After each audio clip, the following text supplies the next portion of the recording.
Clap de fin sur ma série de vidéos concernant la Mongolie. C'est la 15e et dernière. Et en fait, l'envie de clore cette playlist par une vidéo me vient d'un internaute Teboc7902 qui, il y a quelques semaines, m'avait posé deux questions. La première, est-ce que je vis dans la capitale? Et comment vit-on en Mongolie? Alors, je vais te répondre, Théboc, je te remercie pour tes deux questions. Je ne vis pas dans la capitale et je ne vis pas en Mongolie, donc, puisque j'y ai simplement séjourné pendant 2 semaines et c'est déjà très chouette. En revanche, je peux te répondre, t'apporter des éléments de réponse sur comment vit-on en Mongolie par rapport à moi, ce que j'y ai vu et par rapport aux personnes que j'ai rencontrées.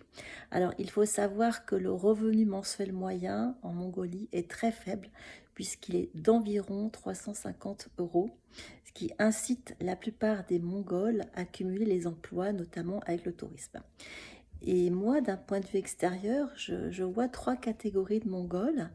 La première, ce sont les Mongols qui vivent exclusivement dans les villes. La deuxième, les Mongols qui vivent exclusivement dans les steppes de l'élevage. Ils sont 25% dans cette situation. Et les Mongols qui sont entre deux, entre la ville et les champs. Et cette dernière catégorie, j'ai trouvé que c'était très intéressant parce que j'avais l'impression que grâce à ce cumul, les Mongols, il n'y a pas de métier supérieur à un autre. Par exemple, notre guide était journaliste télé et guide, donc notre chauffeur travaillait dans une mine de charbon et il véhiculait donc les touristes. Une autre guide que j'ai rencontrée qui avait un français impeccable, donc elle était guide touristique l'été, et responsable RH dans une entreprise et esthéticienne, puisqu'elle a eu envie de devenir esthéticienne pendant le confinement. Il faut savoir que la Mongolie, les frontières ont été fermées pendant 2 ans.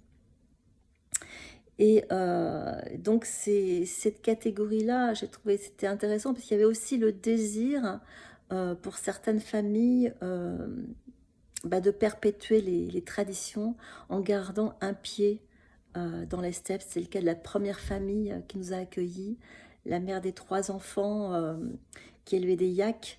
Eh bien, elle était enseignante à mi-temps et elle faisait l'élevage de yaks avec sa mère.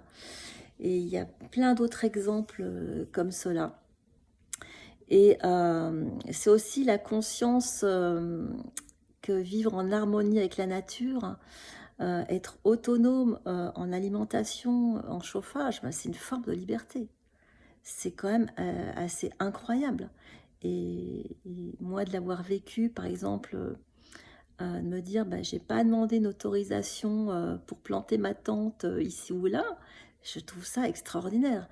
Alors, c'est vrai que c'est l'État qui est propriétaire de la plupart des terrains. Et il y a très peu de choses qui sont accessibles à l'achat, en fait.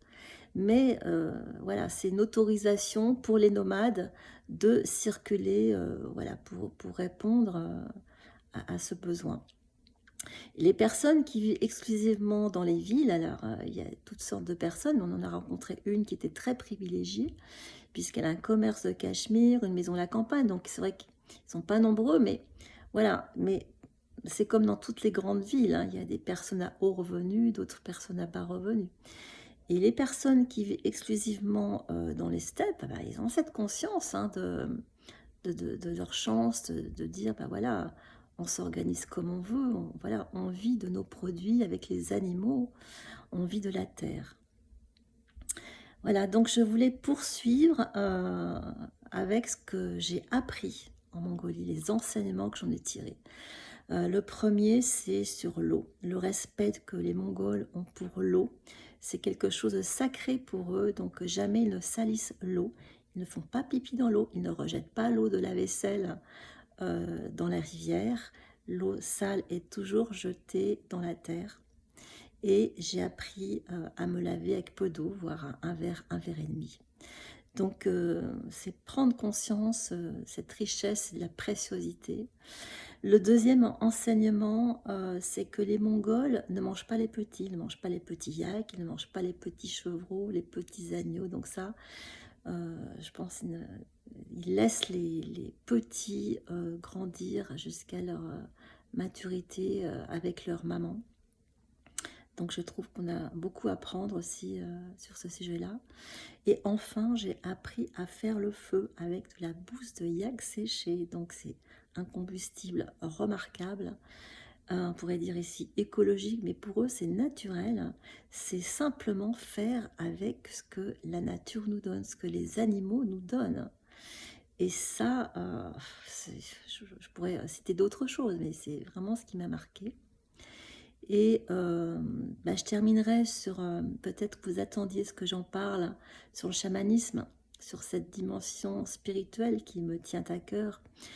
Et j'en parlerai pas parce que je garde un peu ça secret pour moi.